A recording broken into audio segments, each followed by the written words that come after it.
Solidaritas Masyarakat Papua dan mahasiswa Papua kembali menggelar aksi demo damai di depan kampus Universitas Papua. BMKG Manokwari memprediksi cuaca di sekitar perairan Manokwari untuk 3 hari ke depan cerah berawan.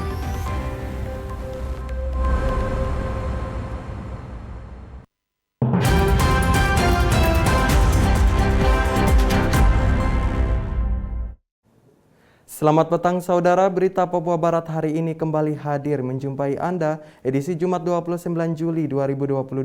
Sejumlah informasi dari daerah di Papua Barat akan kami hadirkan untuk Anda. Bersama saya Yanes Wihiawari, inilah Papua Barat hari ini selengkapnya.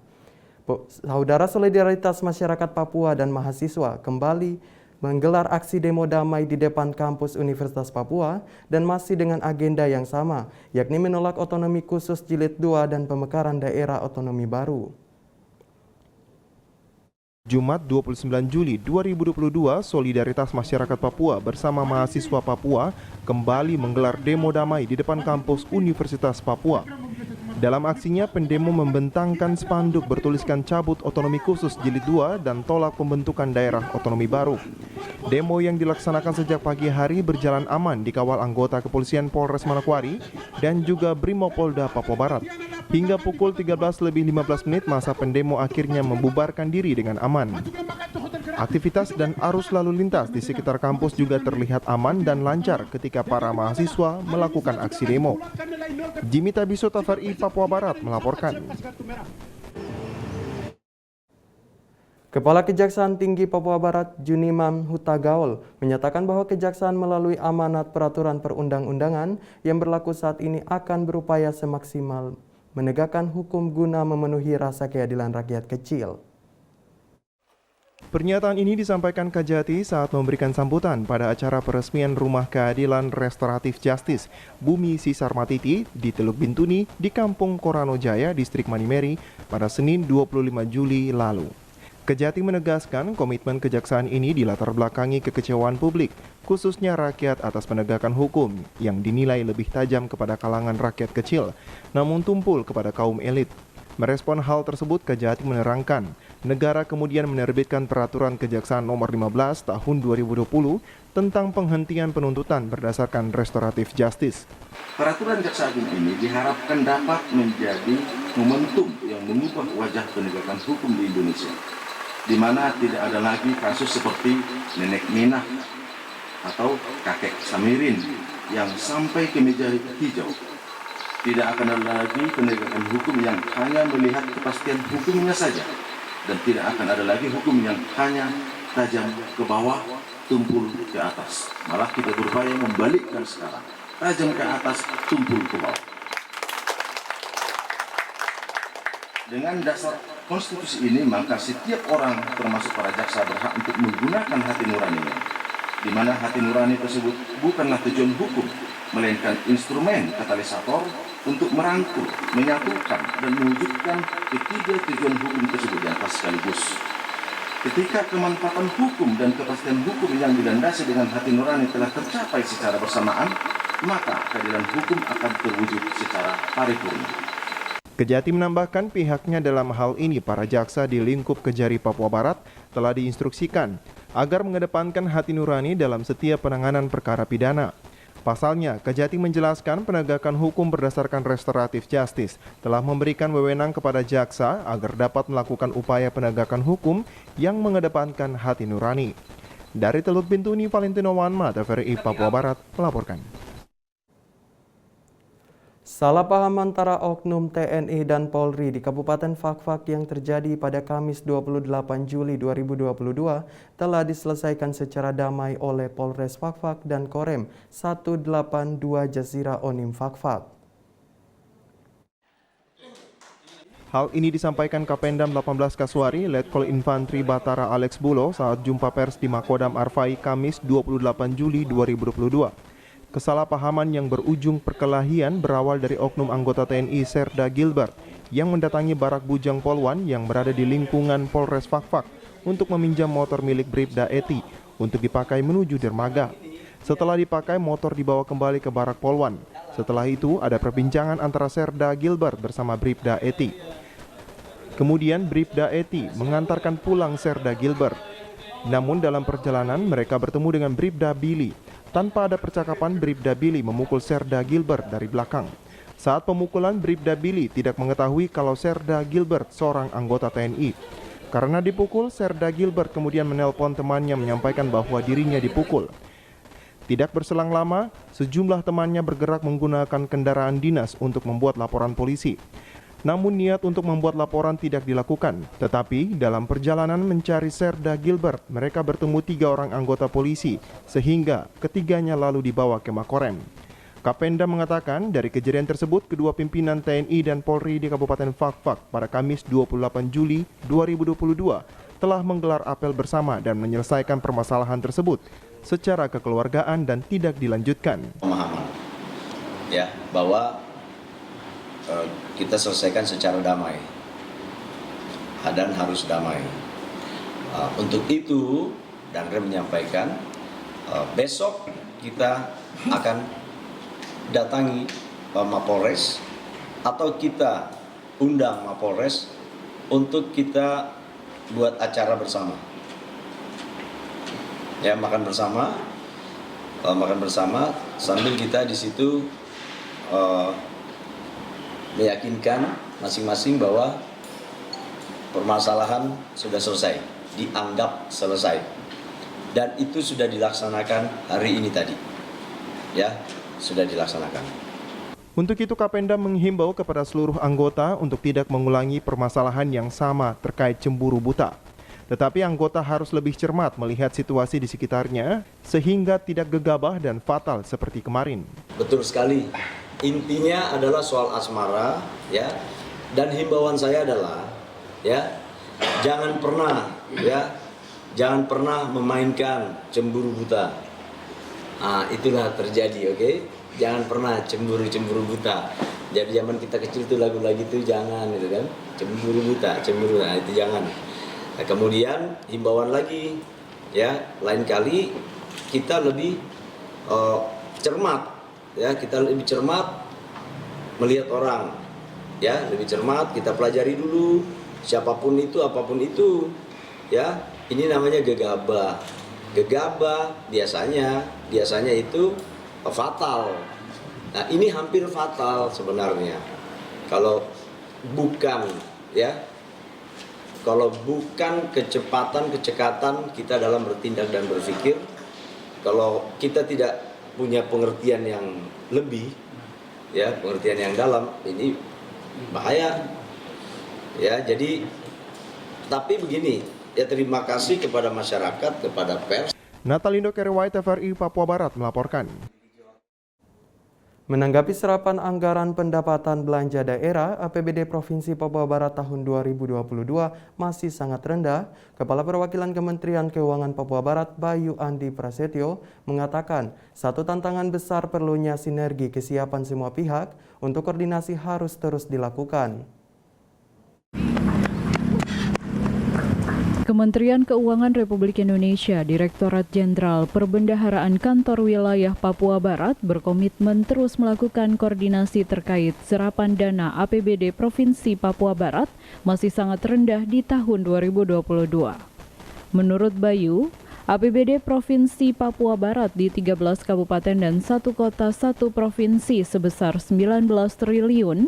Mulai awal tahun, pihaknya sudah berkoordinasi dengan provinsi untuk mengevaluasi APBD tahun 2021 dan persiapan tahun 2022.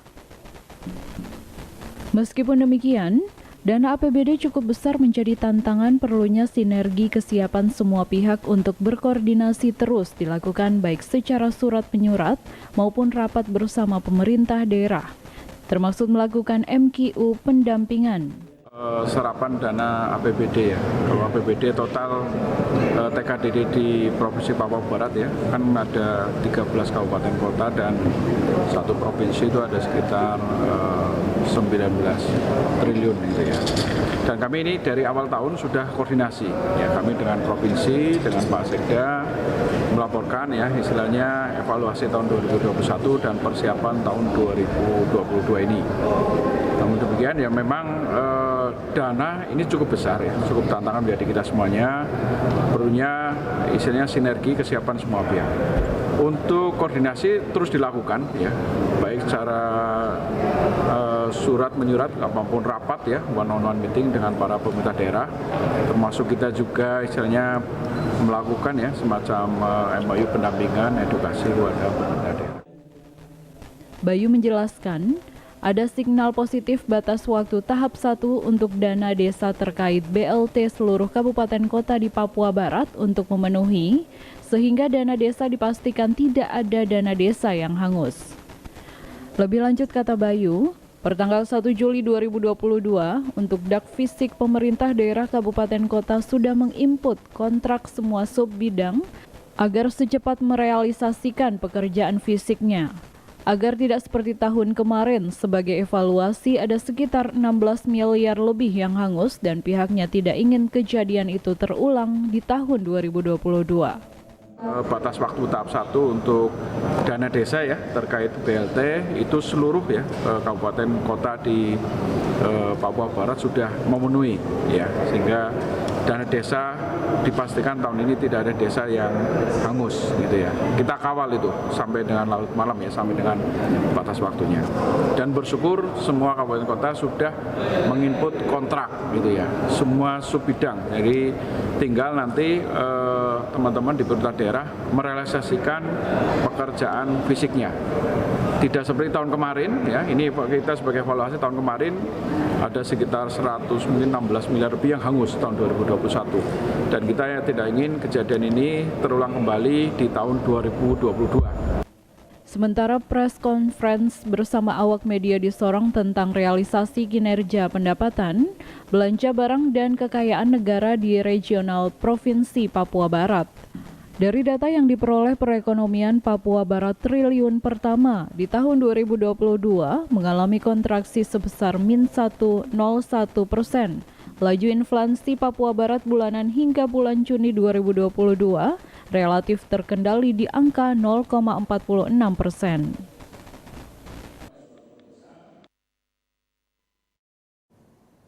Informasi selanjutnya akan hadir setelah jeda berikut ini, tetaplah bersama kami.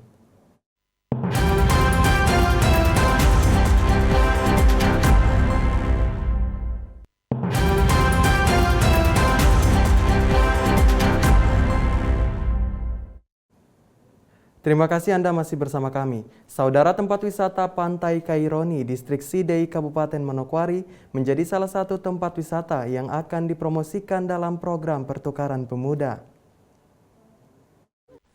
Program Pertukaran Pemuda yang digelar oleh Deputi Bidang Pengembangan Pemuda tahun 2022 di 2 provinsi, yaitu Provinsi Jawa Timur yang dilaksanakan di daerah Lumajang dan Provinsi Papua Barat yang dilaksanakan di Distrik Sidei, Kabupaten Manokwari. Jumlah keseluruhan pemuda yang ikut kegiatan tersebut sebanyak 68 orang yang dibagi 2, ke wilayah Lumajang 34 orang dan yang ke Papua Barat 34 orang. Ada banyak hal yang telah dibuat selama sebulan ini, khususnya di Provinsi Papua Barat, tepatnya di Distrik Sidei, Kabupaten Manokwari. Kepala Bidang Pengembangan Pemuda Lukas Leatemia mengatakan sejak tanggal 25 Juli sudah dilakukan promosi objek wisata di Distrik Sidei, yaitu Pantai Kaironi. Selain promosi wisata, ada juga keterampilan dari masing-masing divisi, seperti divisi pendidikan, ekonomi kreatif, pariwisata, kebudayaan, dan kesehatan. Provinsi Papua Barat yang sekarang sedang berlangsung di Provinsi Papua Barat, itu peserta dari 34 provinsi yang ada di Indonesia, termasuk Papua dan Papua Barat. Kementerian Pemuda Olahraga membagi dalam 2 wilayah, yaitu wilayah barat di Jawa Timur, Kabupaten Lumajang. Sedangkan di wilayah timur dipercayakan ke Provinsi Papua Barat, Kabupaten Manokwari, Distrik Sidei. Nah, selama kurang lebih 1 bulan, dan ini tanggal 25 ini mereka sudah mulai mempromosikan salah satu pariwisata, dan pariwisata yang mereka mau angkat ini, makanya mereka mau angkat untuk dipublikasikan ke seluruh Indonesia, itu tentang Pantai Kaironi. Hal lain juga yang dilakukan adalah memperkenalkan budaya di Papua.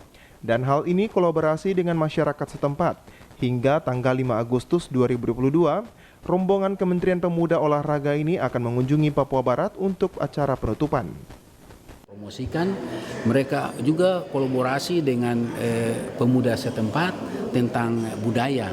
Mereka sudah menguasai tari-tarian dan budaya dari kita punya anak-anak, dan nanti tanggal 5 Agustus itu dari Kementerian Pemuda Olahraga, Pak Deputi dan rombongan akan tiba di Manokwari, dan tanggal 5 kita bersama-sama dengan pejabat Gubernur Pak Sekda dan Bapak Pejabat Gubernur rencana juga akan naik untuk menyerahkan kembali ke kementerian.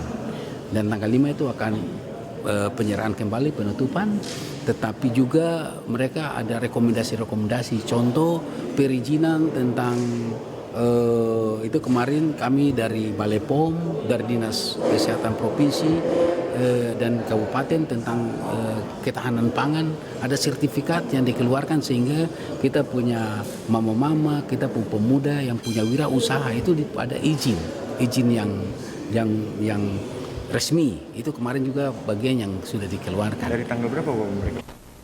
Untuk kegiatan pertukaran pemuda antar provinsi yang akan berjalan selama 1 bulan, diharapkan ada sharing pengetahuan dan juga menumbuh kembangkan rasa cinta tanah air dari Sabang sampai Merauke. Jimmy Tabisu, TVRI Papua Barat melaporkan.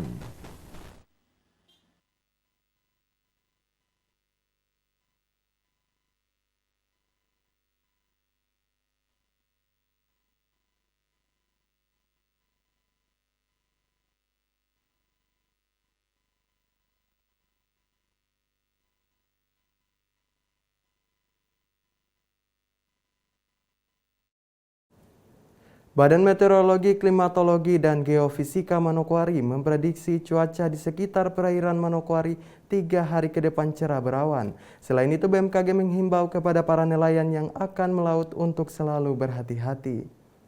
3 hari ke depan kondisi cuaca di daerah Manokwari secara umum berpotensi berawan. Namun masih terjadi hujan lokal yang diperkirakan bisa terjadi pada siang hari. Forecaster BMKG Manokwari Reksi Dwi Febrian mengatakan perakiraan cuaca untuk wilayah Manokwari mulai hari Jumat hingga hari Minggu cuaca diperkirakan berawan dari pagi hingga malam dengan suhu antara 24 hingga 31 derajat Celcius dan kelembapan udara dari 70 hingga 95%. Sedangkan pada Sabtu 31 Juli wilayah Manokwari diperkirakan mengalami hujan petir. Kemudian siang hingga malam cuaca berawan.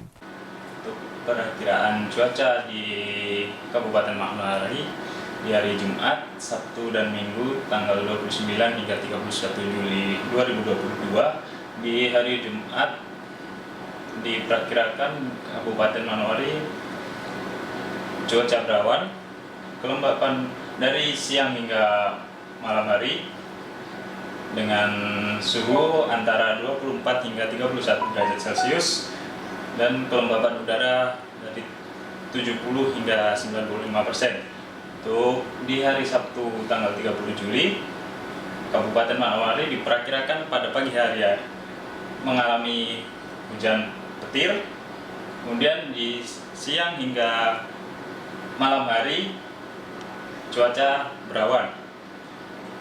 Untuk suhu udara sendiri diperkirakan antara 25 hingga 31 derajat Celcius, kelembapan udara 70 hingga 95%.